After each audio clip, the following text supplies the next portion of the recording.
I think पहले जब हम पहले भी व्लॉग्स डालने स्टार्ट करे थे, तो व्यूज की अगर बात है तो उस टाइम पे भी उस अकॉर्डिंग व्यूज बहुत आ रहे थे। तब तो सब्सक्राइबर्स भी कम थे ना, तो तब भी हमारे 300K 400 500 6 मतलब ये बहुत होते हैं, बहुत होते हैं। 500 के अगर आपका जा रहा है एक व्लॉग तो इट्स अ लॉट। तो तब भी वो जाते थे, बट वो मजा क्या आता था कि लोग ना जब उससे एडिट्स काटते हैं ना फ्रेंडशिप के, तो उसको देख के जो हम इमोशनल होते थे सब कि यार कितने बढ़िया लोग हैं हम, खुद के मतलब मजा आता था देख के। तो वो चीज देख के ना अच्छा लगा कि मैं बोलने भी लग गई हूँ व्लॉग्स में, और मेरे को मतलब रिप्लाई करना आ गया एकदम से। कोई बेइज्जती कर रहा तो फटाफट उसकी बेइज्जती कर दी। वो कॉन्फिडेंस मेरे को व्लॉग से आया। आप पहले नहीं थे ऐसे? बिल्कुल भी नहीं थी। मेरे को कोई मतलब अब तो लोग बोलते हैं कि भाई तू इतनी ज्यादा बोलने वाली हो गई। पहले से मम्मा पापा को पता था कि मैं ऐसे ऐसे करती हूँ, और भाई को, घर में सिर्फ 3 जनों को पता था। फिर जब मैंने व्लॉग्स करे हैं तो आज मैं जहाँ भी बैठूंगी ना तो मेरी बकचोदी नहीं रुकती। मतलब मेरे को ऐसा लगता है कि मैं तड़पने लगती हूँ कि मैं कैसे चुपचाप बैठ गई हूँ। अभी जैसे मैं इतनी सोफिस्टिकेटेड बैठी हूँ ना, तो मेरे को ऐसा होगा कि मैंने इतनी देर सोफिस्टिकेशन दिखा दिया है। अब इसके बाद ब्लॉग स्टार्ट करो अपना मोड। वो संगत का असर टू बी वेरी ऑनेस्ट, वो ना मुझे अच्छा लगने लग गया था ब्लॉग करना। लेकिन एक ब्लॉग था हमारा लास्ट रोडीज के टाइम पे जिसमें हम सबकी लड़ाई हो गई थी। हाँ, वो लड़ाई के बाद ना मेरा मन नहीं करा व्लॉग्स डालने का, क्योंकि रोहित और योगेश की लड़ाई थी उन दिनों। तो मेरे को अच्छा नहीं लग रहा था। मैं जब तक इन दोनों की ठीक नहीं हो जाएगी ना हम लोग व्लॉग्स सीरियस लड़ाई हो गई थी 6 महीने तक। ये 6-7 महीने इन दोनों की वजह से मेरे को दोनों से अलग अलग मिलना पड़ता था। तो योगेश और रोहित की लड़ाई 6-7 महीने चली है, काफी कुछ पर्सनल रीजंस। हाँ, वो मुझे पता है कि योगेश और रोहित की बहुत ज्यादा। तो वो लड़ाई चलते चलते जब मैं मुंबई शिफ्ट हो रही थी उस टाइम पे थोड़ी सॉर्ट होनी स्टार्ट हुई, जब हम ट्रैवल करने जा रहे थे। तो वो लड़ाई के चक्कर में ना हमारे ब्लॉग साथ में थे सबके। तो मेरा मन नहीं करता था क्या, मैंने कहा दोस्ती मतलब वही टूट गया, वो जो कोर ग्रुप था। तो अब मज़ा नहीं आता वो व्लॉग्स डालने में, तो मैंने व्लॉग्स रोक दिए थे। सो हम लोग मतलब मैं मुंबई शिफ्ट हो रही थी तो मैं योगेश के पास बैठी थी जाने से पहले। मैंने कहा मैं जा रही हूँ हमेशा के लिए। तो रोहित का मेरे पास वीडियो कॉल आता है। मैंने कहा कहाँ है तू? कह रहा मैं यहीं हूँ, सूजी के पास हूँ। तो मैंने कहा एक काम कर, यहाँ आजा, मैं लोकेशन भेज रही हूँ। तो फिर मैंने योगेश को बोला क्या ठीक है तो बुला लिया, आज सॉर्ट करते हैं। मैंने कहा आज कर लो यार, प्लीज कर लो, मैं जा रही हूँ। इसके बाद आई डोंट नो कब हम मिलेंगे। तो फिर उसके बाद मैंने रोहित ने गुस्से में फोन काट दिया कि तू वहाँ पे है, मुझे पता है, तू योगेश के घर है, तू मेरे को पागल बना रही है। मैंने उसको बोला, मैंने कहा रोहित प्लीज मेरे लिए कर ले, ठीक एक बार कर तो सही, बार बात तो करो, आज सॉर्ट कर लो जो भी है। और उधर से सूजी ने भी बहुत इनिशिएट करा कि कर ले बात। उधर से उसने भी मनाया। फिर वो लोग रात को घर आए। पूरी रात उनकी बहुत लड़ाई हुई है, चिल्ला विल्ला के। पूरा सब कुछ होने के बाद लास्ट में हैप्पी एंडिंग, सब कुछ ठीक हुआ। दिल की बात सब बाहर आ गई एंड सॉर्ट हो गया, सब सॉर्ट हो गया। जो मिसअंडरस्टैंडिंग थी सब कुछ, योगेश ने सॉरी बोला, रोहित ने सॉरी बोला, एक दूसरे को सबने सॉरी बोला। जो भी बात थी हमने क्लियर करी, और अगले दिन रात को हम गाड़ी में बैठे और निकल गए मुंबई। तो वो बेस्ट था क्योंकि अभी सॉर्ट हुई है और फिर उसके बाद रोड ट्रिप हो गई। तो इस तरह से मैंने व्लॉग्स उस टाइम पे रोके। तो फिर रोहित ने मुझे बोला कि एक काम कर। मैंने कहा मुझे व्लॉग स्टार्ट करने हैं मुंबई जाके। कह रहे काम कर, यहीं से स्टार्ट करते हैं। मैंने कहा हाँ let's do it.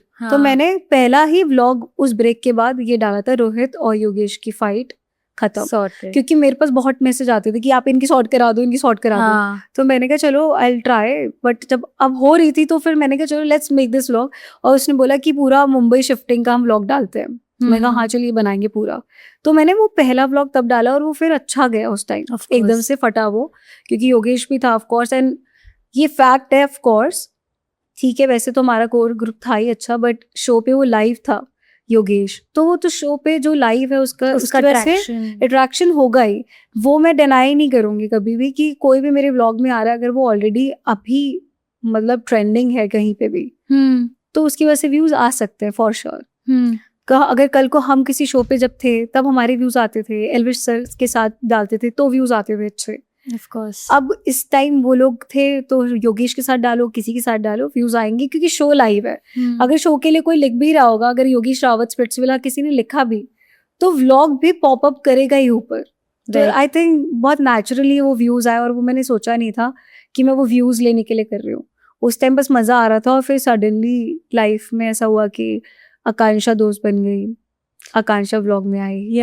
That is I think people are going crazy आपकी और आकांक्षा की जो फीमेल फ्रेंडशिप है, एंड इट्स सो नाइस कि जो भी है is sorted and all of that.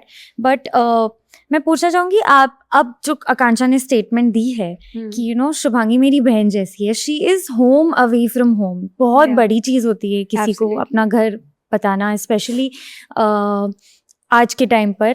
क्या कहना चाहोगे, when was the first time आपको लगा कि हमारी जो बॉन्डिंग हो रही है वो really it's converting into something real, और या तो ये सब जो भी ड्रामा हुआ है that has gotten you both more closer, I think drama got you closure? हाँ, यस एग्जैक्टली। मुझे ऐसा लगता है कि हर दोस्ती में किसी ना किसी वजह से या ड्रामा से या कोई लड़ाई से ही दोस्ती ज्यादा क्लोज होते हैं। इतने क्लोज तभी होते हैं हम, कुछ तो हाँ। ऐसा हो। देखो, अगर जब हम लोग स्टार्टिंग में मिल रहे थे तो बहुत ऐसा था कि हाँ दोस्त है, मजे आ रहे हैं, साथ में टाइम स्पेंड कर रहे हैं, मजाक मस्ती चल रही है। पहली बार कब मिले थे आप आकांक्षा से? पहली बार मिली थी जिस दिन मेरे यूट्यूब के, वैसे तो उर्फी वाली पार्टी में बस हल्का सा इंट्रोडक्शन हुआ था, हाँ, सिर्फ हेलो हाय हुई थी। उस दिन मैं इतना नहीं मिली थी। राइट। उस दिन रात को कोई आफ्टर पार्टी हो रही थी, तो वहाँ पे सूजी और रोहित थे उसके साथ, तब मेरा बस हेलो हाय हुआ और कुछ भी नहीं। उसके बाद हम लोग मिले, मेरे यूट्यूब के 100 के हुए थे, तो सेलिब्रेशन कर रहे थे, मैं सूजी रोहित घर पे सब लोग थे। हाँ, तो उसका कॉल आया था आकांक्षा के पास, सॉरी सूजी के पास, आकांक्षा का। तो मैंने ऐसे ही इनवाइट कर लिया, मैंने कहा Akanksha if you want to come here please come, हम लोग ऐसे ऐसे केक कट कर रहे हैं तो आ जाओ। तो उसने बोला चलो ठीक है आई एम कमिंग। तो तब वो आई थी और उस दिन हम दोनों ने बहुत वाइब करी। What was your first impression about आकांक्षा? यार वो पहले ही इतनी हाइप में आती है, उसके साथ कंफर्टेबल हो जाते हैं। वो लड़की ऐसे नहीं है, वो फॉर्मल बात ही नहीं करती है कभी। हाँ, हाय ऐसे करेगी नहीं, एकदम ऐसे उछलती कूदती ऐसी रहती है। हाँ, तो मुझे ऐसा लगता है उसकी एनर्जी ने मुझे वो कंफर्टेबल करा और वो कोई बैरियर नहीं था हमारे बीच में। फिर हम चल थे, फिर अपना हम दोनों बैठे 2-3 घंटे मस्त बातें बातें करी। वो अपनी स्ट्रगल लाइफ बता रही थी, मैं अपनी स्ट्रगल लाइफ बता रही थी, वो मज़ा आ रहा था सुन के। फिर मैंने कहा यार लड़की ने स्ट्रगल तो काफ़ी करा है, तो वो कनेक्ट कर रही थी मैं उससे उस टाइम। ऐसी कौन सी चीज हुई थी आपकी जिंदगी में जो इफ यू आर कंफर्टेबल, हाँ, जो आपने आकांक्षा के साथ शेयर की थी? जैसे आपने कहा आपकी लाइफ में आपने खुद स्ट्रगल देखा है, हाँ। वो कौन सा दौर था? यार आई थिंक स्ट्रगल अगर मैं बोलूँ तो मेरी लाइफ में जिससे सबसे पहला स्ट्रगल ये है कि इस लाइन में घुसना मेरे लिए स्ट्रगल था। फैमिली से, मतलब सपोर्ट इतना नहीं था। मतलब मेरे डैड नहीं चाहते थे कि मैं इस टाइप की लाइन में आऊँ, क्योंकि उनको ये था कि बहुत स्ट्रगल है, और उन्होंने मुझे डांस सिर्फ हॉबी के लिए करने के लिए बोला था। और उनको ऐसा लगता था कि since I belong to a businessman family, so उनको ऐसा लगता था कि इसमें कोई पैसे नहीं है, कुछ नहीं है, ये लोग क्या, तुम बेटा जॉब करो, रिस्पेक्टेड जॉब करो, ये सब। तो उनके वो थॉट्स थे, बस विद टाइम वो चेंज हुए। पर मुझे बहुत लड़ना पड़ता था, कोई क्लास पे जाना है, कहीं जाना है, मतलब ऐसा मुझे ऐसा लगता था यार हर बार मुझे एक्सप्लेन करना पड़ रहा है, हर बार मुझे लड़ना पड़ रहा है कि मैं कर लूँगी, इसमें कर लूँगी। तो उनको ऐसा लगता था कि उनकी बेइज्जती हो रही है मैं अगर डांस कर रही हूँ। तो पहले के ऐसे थॉट्स होते थे। आई एम टेलिंग यू 2016 की बात, 10 साल पुरानी बात। 10 साल पुरानी। और मैंने अपना करियर स्टार्ट करा था 2012 में ऐसे डांस एज ए डांसर। मैं बहुत छोटी थी तब से, मेरे को बहुत था कि मेरे को करना है, किसी भी तरह करना है, तो आई डिड नॉट स्टॉप।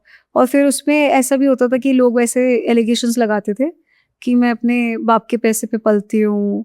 मतलब क्या होता था ना, जो हम डांसर्स होते थे तो वो सब बोलते थे कि तूने खुद का क्या कर रही है, तो अपने बाप के पैसे पलती है। तो ऐसी कुछ बातें मेरे को 2015 में ऐसे 15 साल की उम्र में बोलती थी। तो मैंने 17 साल की उम्र से डांस सिखाना स्टार्ट कर दिया। मैंने कहा 1 रुपया नहीं लूँगी घर से। और आप मैं आफ्टर 2018 के बाद मैंने पैसे लेना बंद कर दिया था। मतलब बहुत लिमिटेड होता था कि जैसे कभी कभी कुछ ऐसी जगहों पे जहाँ पे रेगुलर मतलब मॉम डैड जो खर्चा करते हैं वो, लेकिन जो बिल्कुल बंद करते हैं ना, मतलब 19 साल की उम्र से मैंने 1 रुपया नहीं लिया। फिर माय गॉड, लॉकडाउन का टाइम था, I was earning on my own, reels करके कुछ भी करके, बट मैं 1 रुपया भी नहीं लिया अपनी लाइफ में फिर पापा और मम्मी से। जब मुंबई शिफ्ट हुए सब खुद, तभी भी सब नहीं? खुद। आज भी मैं खुद करती हूँ, जब पहले शिफ्ट हुई तब भी खुद करा। लाइफ में खुद, वो जो कार मैं देती हूँ सबको, मैंने अपनी मेहनत की कमाई से। वो कार भी आपने खरीदी खुद से? हाँ, आई वाज 23 और मैंने अपने को प्रॉमिस करा था कि मैं किसी भी तरह 22 या 23 पे ले लूंगी car. That is so nice. तो मैंने सब कुछ अपनी लाइफ में खुद बनाया। मैंने कहा मुझे टैग ही नहीं चाहिए कि मैं अच्छी फाइनेंशियल बैकग्राउंड से हूँ तो सब मेरे पापा मम्मी कर रहे हैं। I wanted to make things on my own. तो मैंने हमेशा सब कुछ खुद करा, गाड़ी ली, फिर एक स्टूडियो, मैंने अपने दिल्ली में एक स्टूडियो खोला हुआ है, वो सब कुछ खुद करा कि मुझे लाइफ में कोई ये ना बोल दे कि तू किसी के पैसों पे पल रही है। तो वो मेरे अंदर ना बहुत ज़्यादा आज भी है, मतलब मुझे कोई बोल देगा ना कि तू किसी के पैसों पे, तो मुझे बहुत चुभ जाता है। ऐसा बचपन की चीजें बाहर आ जाती है कि यार कोई कैसे बोल देता है, कोई किसी की मेहनत नहीं देखते। या Pink Villa. Look no further.